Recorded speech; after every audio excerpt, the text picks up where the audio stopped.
అందరినీ కూడా 9 మంది బ్రహ్మర్షులకు ఇచ్చి వివాహం చేయడం జరిగిందనమాట. ఈ రకంగా జరిగింది. తర్వాత ఈ 9 మంది తర్వాత ఆయన సన్యాసం తీసుకుని వెళ్ళిపోదాం అనుకున్నారు. ఇంత లోపల అది స్వామి మీరు వెళ్ళిపోతే నాకు ఎవరన్నా కొద్దిగా ఒక పిల్లవాడన్నా లేకపోతే ఎలాగా అన్నదనమాట. అనేసరికి అప్పుడు ఆయన గుర్తొచ్చినమాట, ఓహో పరమాత్మ నేను తపస్సు చేస్తే అన్నారుగా, నాయన నువ్వు ఫలానా అమ్మాయిని వివాహం చేసుకున్నట్టయితే నేను నీ కుమారుడుగా పుడతాను అన్నారుగా, అందుకోసమని అది మళ్ళా వెంటనే గుర్తొచ్చి మంచి మాట అన్నదనుకొని ఆ తర్వాత కార్తమం వీర్యమాపన్న పరమాత్మ ఇప్పుడు ఏం చేశారయ్యా అన్నాడు. కర్దమ ప్రజాపతి శక్తిలో ప్రవేశించి తద్వారా ఆమె దేవహూతిలో ప్రవేశించి ఆ దేవహూతి ద్వారా ఆ మహానుభావుడు కపిలనారాయణ స్వామి రూపంగా పరమాత్మ అవతరించారు. ఆ అవతరించిన తర్వాత ఇటుపైన ఆయన ఒక్క క్షణం ఉండదలుచుకోలేదు. వెంటనే బయలుదేరి వెళ్ళిపోదామని చెప్పి సాధవ సాధ్వి సర్వసంగ వివర్జితా అని చెప్పి ఆ మహానుభావుడు వెంటనే బయలుదేరి వెళ్ళిపోయారు. ఈ కర్దమ ప్రజాపతి సన్యాసం తీసుకున్నారు. సన్యాసం అంటే దండ సన్యాసం ఉన్నదే అప్పుడు అన్నారు. దండ సన్యాసం లేదండి, కర్మ సన్యాసమే సన్యాసం. అప్పుడు అంటే నేను విడిచిపెట్టడమే, మళ్ళా దాన్ని భార్య బిడ్డలు సంసారం ఇదేమీ లేదండి. త్యాగరూప సన్యాసమే తప్ప దండ సన్యాసం అప్పుడు లేదు, తర్వాత కాలంలో వచ్చింది. అందుచేత ఎప్పుడైతే ఆ సన్యాసం తీసుకొని వెళ్ళిపోయారో, వెళ్ళిపోతే ఈ కపిలనారాయణ స్వామిని ఆయన కాస్త తీసుకొని జాగ్రత్తగా చూసుకుంటుంటే వెంటనే ఆ మహానుభావుడు ఆ కపిల తత్వ సంఖ్యాత ఆయన జ్ఞానాన్ని ఉపదేశం చేసే అవతారం పరమాత్మ. కపిలులు ఇద్దరున్నారు, మనం గుర్తుపెట్టుకోవాలి. ఇద్దరు కపిల స్వరూపంతో కపిలదేవులు ఇద్దరున్నారు. ఒకరు సాంఖ్య శాస్త్రమని రాశారు, ఆయన అగ్నిదేవుని యొక్క అవతారం కపిలముని. ఇక్కడ ఉన్న కపిలముని భాగవత ప్రతిపాద్యమైన కపిలస్వామి నారాయణమూర్తి యొక్క అవతారం. ఈయన జ్ఞానావతారం, ఆయన సాంఖ్యతత్వం వేరే. ఈ సాంఖ్యతత్వం అగ్నిస్వరూపుడైన కపిలుడు రాసినటువంటి సాంఖ్య దర్శనాన్ని భగవత్పాద శంకరుడు ఖండించారు. కానీ ఇక్కడ ఉన్నటువంటి ఏ కాపిల సాంఖ్యం ఉంటుంటారే దీన్ని ఏదైతే ఉందో అది మాత్రం శ్రీమన్నారాయణమూర్తి భక్తి రూపమైన దాన్ని ఉపదేశం చేశారు, దాన్ని ఖండించలేదన్నమాట. అందుచేత కపిల తత్వసంఖ్యాత భగవాన్ ఆత్మమాయ, ఆ మహానుభావుడు తత్వసంఖ్యానం చేశారు. అంటే ఆత్మతత్వాన్ని బాగుగా క్షాన ప్రకటించాడు కాబట్టి దాని తత్వసంఖ్యానం అని అన్నారన్నమాట. ఈ విధంగా పితరి ప్రస్థితే తండ్రి గారు వెళ్ళిపోయిన తర్వాత తల్లికి ఎలాగైనా సంతోషం కలిగించాలి అని బిందు సరోవరం అని అక్కడ ఒక సరోవరం ఉందండి. ఆ బిందు సరోవరం ఎప్పుడు వచ్చింది అన్నారు. ఇంతకుముందు కర్దమ ప్రజాపతి తపస్సు చేశాడు కదండి. తపస్సు చేసినప్పుడు వెంటనే మహావిష్ణువు ప్రత్యక్షమయ్యి, నాయనా నువ్వు ఫలానా అమ్మాయి వస్తుంది, ఆ అమ్మాయిని వివాహం చేసుకో, అప్పుడు నేను నీకు కుమారుడుగా పుడతా అన్నారు కదా అనేసరికి అలాగేనండి అన్నట్ట. అలాగేనండి అంటే ఇక మహావిష్ణువు వెళ్ళిపోవాలి, వెళ్లకుండా అట్లా నించుండే స్వామి చెప్పారుగా బయలుదేరండి అన్నారు. బయలుదేరుతాను లేవయ్యా అని చెప్పి ఆయన నిల్చున్నారు. ఎందుకున్నారంటే ఇప్పుడు మళ్ళా నేను ఎప్పుడు పుడతానన్నా, నేను తర్వాత నీకు కుమారుడుగా పుడతానగా, ఇప్పుడు పుట్టడానికి సమయం చాలా పడుతుందిగా. చాలా అంటే ఎలాగా 100 సంవత్సరాలు వీళ్ళిద్దరు కలిసినట్టు ఉండాలి. ఆ తర్వాత 9 మంది ఆడపిల్లలు పుట్టాలి. 9 మంది ఆడపిల్లలు పుట్టిన తర్వాత మగపిల్లవాడు పుట్టాలనే కోరిక కలగాలి. ఆ తర్వాత కదా నేను పుట్టేది, అప్పుడు కదా నేను చూసేది, అప్పటిదాకా నేను చూడకుండా నేను ఉండగలనా నాయనా అని చెప్పి శ్రీ మహావిష్ణువు ఆయన్ని చూచి విడవలేక విడిచిపెట్టి కళ్ళనీడు పెట్టుకున్నారట.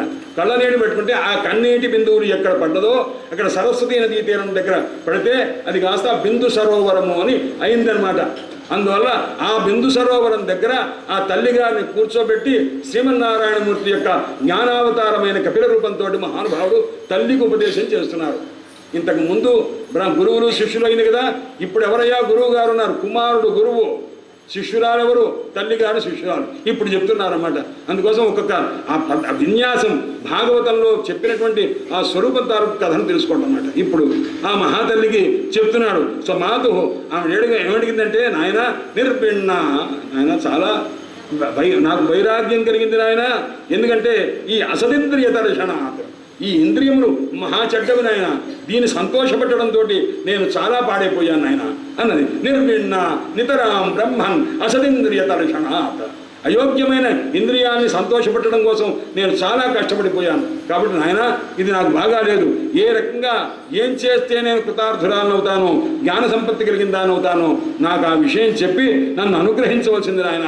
అంధంతమ ప్రభో, కాబట్టి నాకు ఈ అజ్ఞానాంధకారాన్ని పోగొట్టి రక్షించిన ఆయన అని ఆయన భగవద్భావంతోనే కుమారుని ప్రార్థన చేసింది తప్ప మామూలుగా ధ్యానం చేయలేదు. ఎందుకంటే నారదుల వారు చెప్పారు మీకు, అమ్మ నీకు భగవంతుడు కుమారుడుగా పుడతాడు, ఆ మహానుభావుడులా సాధించుకున్నాడు అని చెప్పారు. కాబట్టి భగవద్భావంతోనే నమస్కారం చేసి అంధంతమ ప్రభో నాకు దీన్ని కాస్త పోగొట్టవలసింది అని ఆ మహాతల్లికి అడిగేసరికి ఆ మహనీయుడు తల్లి యొక్క నిర్ణయాన్ని తెలుసుకున్నవాడై అది మనస్సు చేత అడుగుతున్నదని తెలుసుకొని, అమ్మా చేత కల్వస్య బంధాయ, అమ్మ ఈ సంసారం అనే బంధము దేనివల్ల వచ్చింది అన్నారు. మనస్సు చేత వచ్చింది. మనస్సు నాకు కావాలనుకున్నప్పుడు వచ్చిందనమాట, అక్కర్లేదు ఇప్పుడు. అది ఎప్పుడైతే దాన్ని కాస్త విడిచిపెట్టావనుకో, మమేది బధ్యతే జంతువు నా మమేది విముచ్యతే, నాది అని బంధింపబడతాడు. నాది అనుకున్నప్పుడు వాడు బంధింపబడ్డాడు, నాది కాదు అనుకున్నప్పుడు వాడు ముక్తుడయ్యాడు అనమాట. కాబట్టి ఆ రకంగా ఉన్నది అన్నిటికీ కారణం మనస్సే. ఆ మనస్సు ఎప్పుడైతే సహనంతో కూడుకొని భక్తితో కూడుకొని పరమాత్మ యందు లగ్నమైందో అది ఏ రకంగా కూడాను హాని కలగజేయదమ్మా అని చెప్పి, అది ఎలాగ జరగాలి అంటే సతాం ప్రసంగాత్, సజ్జనులతో సహవాసం ఎక్కువగా ఉన్నట్లయితే, సజ్జన సహవాసంతో మంచి ప్రసంగం కలిగినట్లయితే అప్పుడు భగవంతుని యందు ఆసక్తి కలిగి భగవద్భక్తి కలిగి భగవంతుని యందు ఐక్యం పొందేటువంటి ఒక స్థితి ఏర్పడుతుందమ్మా. ఆ రకంగా ఉండవలసింది అని చెప్పి కాచిత్వ ఉచిత భక్తి, అమ్మా నీకు భక్తి అనేటువంటిది ఉండవలసి ఉన్నది, ఆ భక్తిని పొందవలసింది అని ఆ మార్గాలు చెప్పారు.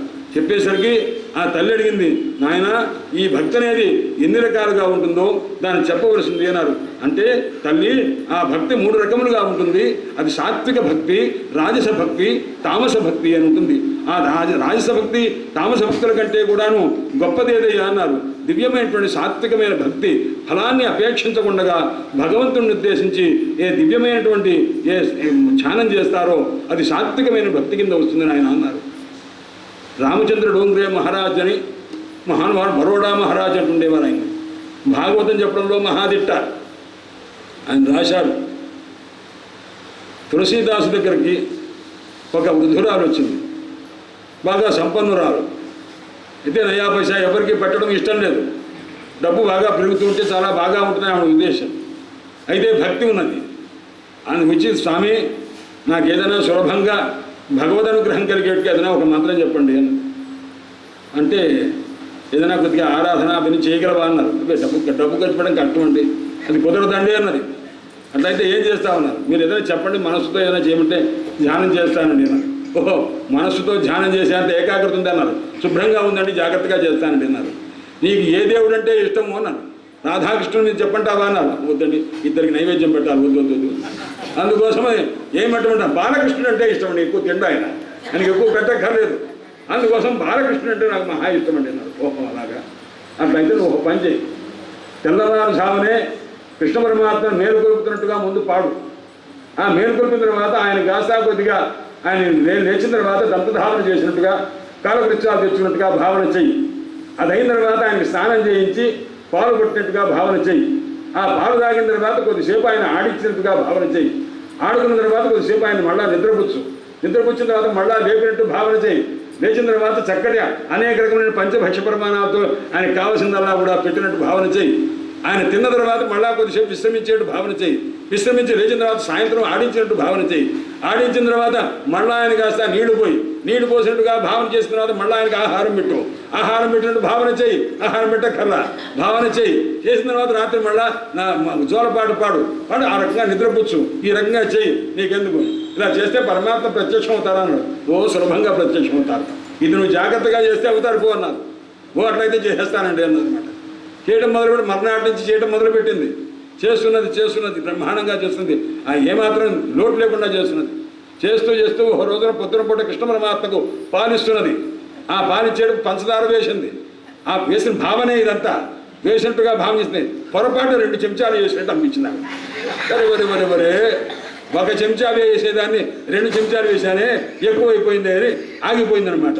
ఇక ముందు భావన వెళ్ళలేదు, ఆయన తాగినట్టు భావన లేదు. ఇంకా వెంటనే చూశారు కృష్ణ పరమాత్మ ఠక్కున ప్రత్యక్షమయ్యారు. ఓసి ముసలి, నువ్వు నాకేమైనా పెట్టావా, ఒక చెంచా వేశావా, ఇచ్చావా? ఈ భావన దగ్గర ఎందుకు ఇంత లౌక్యము, కృష్ణురాలా అన్నాడు. నానా కృష్ణ వచ్చావా నాయన అని ఆ కృష్ణ పరమాత్మ పాదాలు పట్టుంది, ప్రాణాలు త్యాగం చేసింది. అయ్యా భక్తి అంటే ఎలా ఉంటుంది నాడు కాజిత్తయ్యు, అమ్మా నీకు ఆ భక్తి ఉండాలి అన్నారు పరమాత్మ. అందువల్ల అటువంటి భక్తి చేత, లోభం చేత భక్తి కలిగి భక్తి చేత ముక్తి పొందిందయ్యా అని చెప్పి అంటుంటారు అన్నమాట.